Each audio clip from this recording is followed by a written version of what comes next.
Welcome to Dependable Flame, where we explore vintage petrol lighters, ashtrays, tobacconiana, and other useful mechanisms.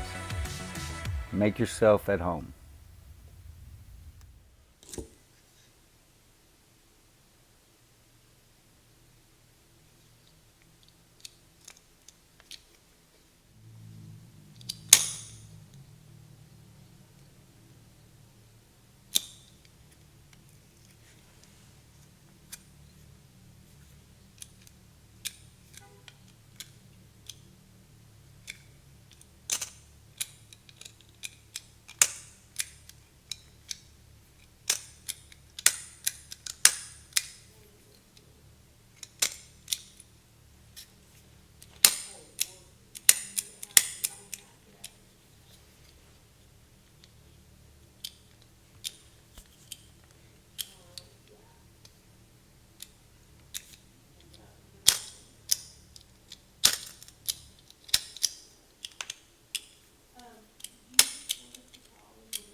So we worked on this lighter last week, or maybe it's been a couple of weeks ago now.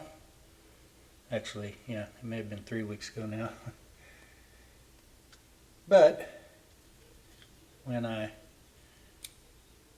went to light it yesterday, the day before, whenever that was, it was grinding really hard. Now it is sort of seized up. So we're going to pull this flint spring screw.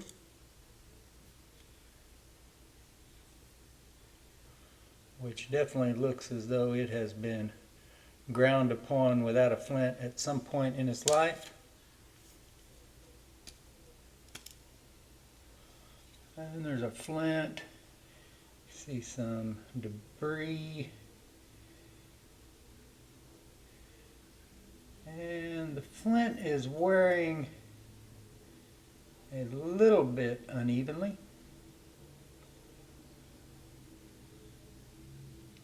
Hard to say exactly if that is the problem. So we're going to put this in the other way. The undisturbed end first, followed by the spring and screw before we tighten it down.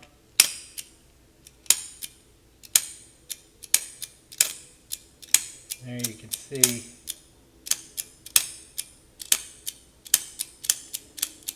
sparking pretty well, but it's not tightened down all the way yet. Tighten it on down. I would have also thought that this lighter would still have fuel in it after that period of time, but perhaps not, especially considering that it looks as though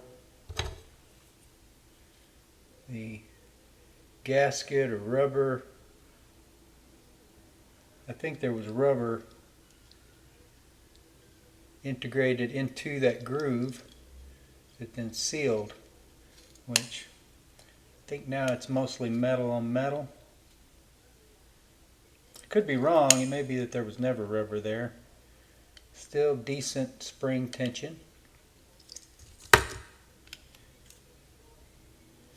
And pull that up.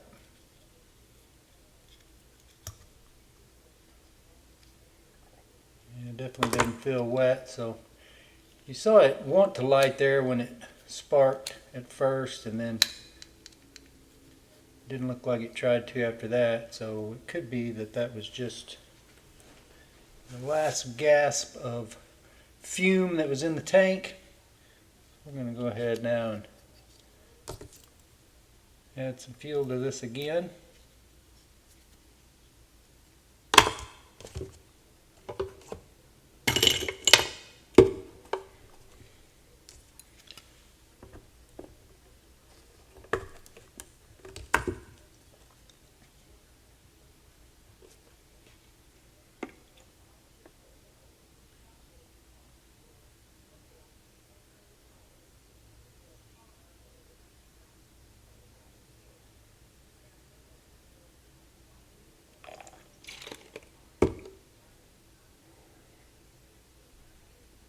Looks pretty wet. Try that out and see.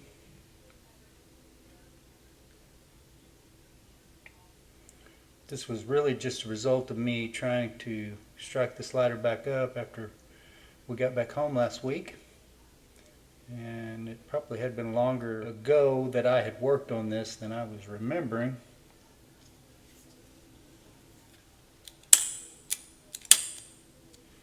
Good spark again.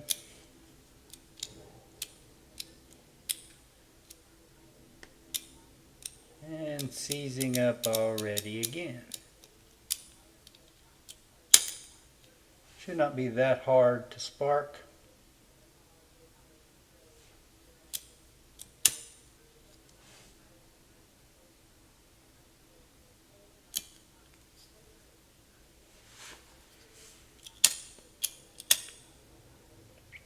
And feels a little easier now. So this may be one of those that is just difficult because of the spring tension, and perhaps it is also wearing the flint a little unevenly, putting it in a bind.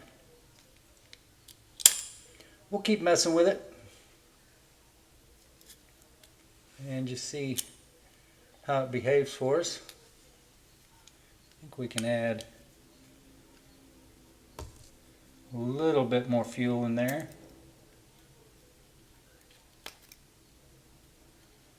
Not that it needs a whole lot, but it also doesn't seem extremely strong either.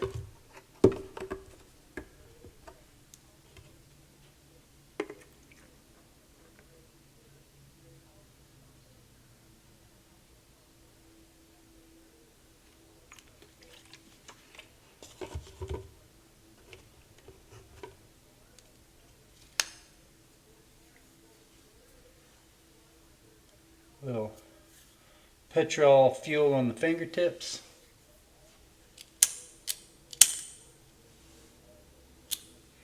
And something else that we might do, which we probably should have done before, let's go ahead and pull that wick up a little bit. Find a pair of pliers. I don't remember now what I was trying to do. I hit the arm of my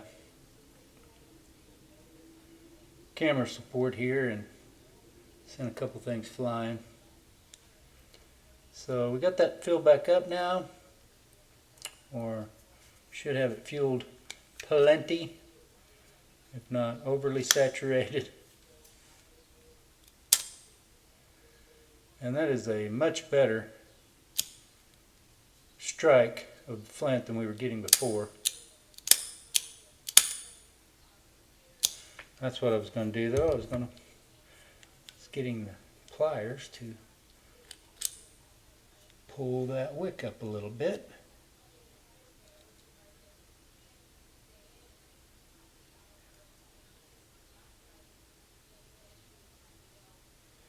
I do not want to trim that. I'm not trying to get asbestos fibers spread around the room or in my nostrils or lungs. We do want to get more of that wick up there so that there is a better chance of those sparks catching flame whenever we ignite it.